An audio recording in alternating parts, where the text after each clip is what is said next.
If you have been wanting to cultivate the African bitterleaf plant, then this video series is for you. In this video series, I'm going to take you through the process of getting the bitterleaf plant cuttings, getting it to root, and then also planting that in ground in the garden.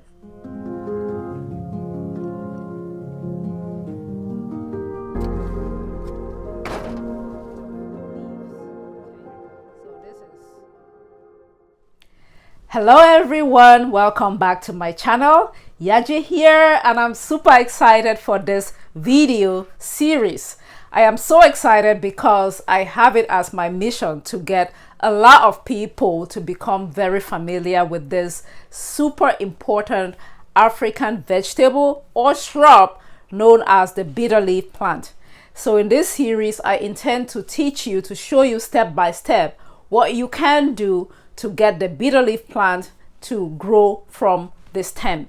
So this first part of the video is going to teach you how to get the stem cuttings, and then I'm also going to show you what you need to do to get that to root. Now you need some tools to get the job done, right? So we're going to need something to cut the stems, and I recommend a pair of garden shears, a nice pair, a nice clean pair like this one that is not rusted, because we don't want to infect our bitterleaf stems with anything.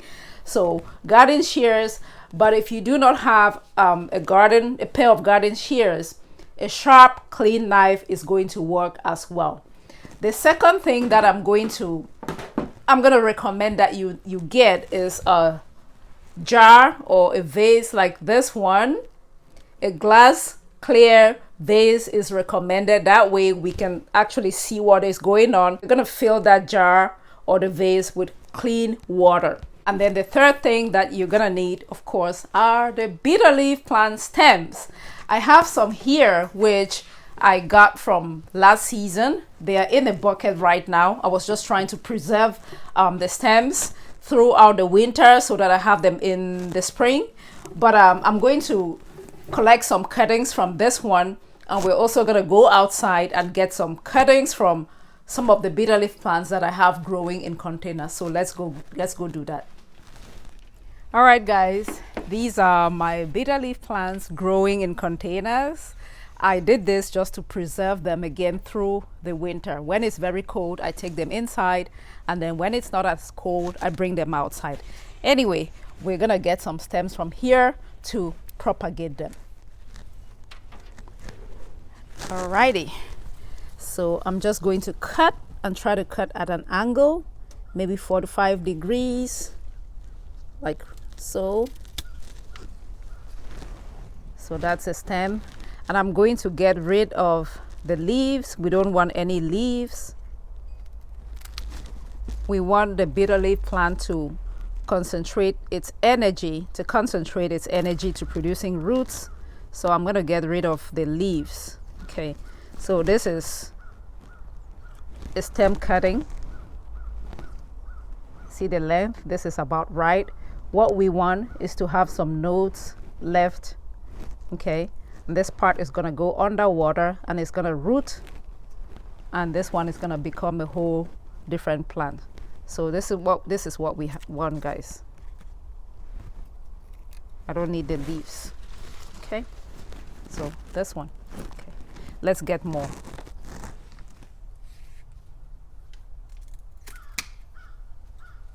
See this one? This can be two. I think I can make another cutting right here. So hopefully it's not.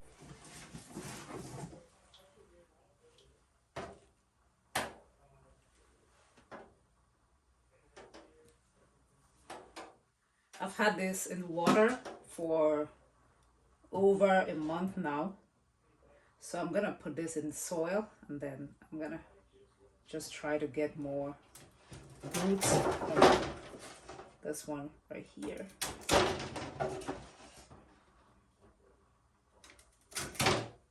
Okay. See how this one is still green? This one, that the stem that is still green is the soft cutting, and then this one that is more mature and brown, that is like a hardwood cutting. this one definitely will root. Sometimes the ones that are still green might not root. Well, this one is mature. Maybe something like this. Something like this might not root, but we're gonna try our luck. Put that in water. I'm going to put this one in soil immediately, because not immediately, right now, because I already have roots. Okay, so I'm just gonna set it in this water for in the meantime. So here's my vase. It already has water in there. Let's do another one.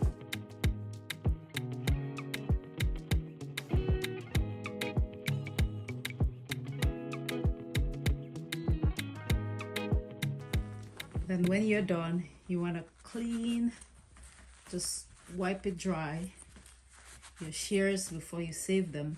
That way they don't rust. Don't forget, otherwise they will always rust. So clean your shears and then save them in a dry place. All right, guys, so I am done. I have prepared the stems and they're all sitting in water in my vases, as you can see.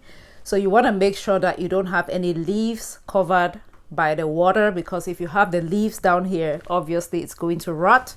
So that's how much water we have. See that? Okay, so I have like 4 jars with my stems right now, and in one of the jars, because like I said, I started this whole process back in December. Some already have roots, as you can see. See that? Just to see how pretty it is. This one is ready to go in the soil right now, but since we're in January, I think I'm gonna leave it in water for a few more weeks before I put the stems in soil. But this is not where it is going to sit. I'm not gonna let these sit right here because I'm in my garage. We need some sunlight for photosynthesis, so I'm going to show you where I will take these vases and set them for the next couple of weeks, and then I'm going to take you through the process of maintenance. So that will be in subsequent videos. So if you're interested in following up with this project, make sure that you subscribe to the channel. All right, guys, so I brought my Bitterleaf vases indoors. This is in my kitchen, and the vases are sitting on my windowsill, and that's because I can get sunlight, indirect sunlight from that window, and it will help my Bitterleaf stems to photosynthesize and all of that good stuff. All right, so guys, the next time you see an update from me on this Bitterleaf project, we're gonna talk about how to change the water, the maintenance, and then we're also gonna talk about how long it takes for the root to start to form. So today is January the 27th, so we'll see how long it takes to root. Stay tuned to the channel. Thank you for watching, and don't forget to give the video a thumbs up. Until next time, bye.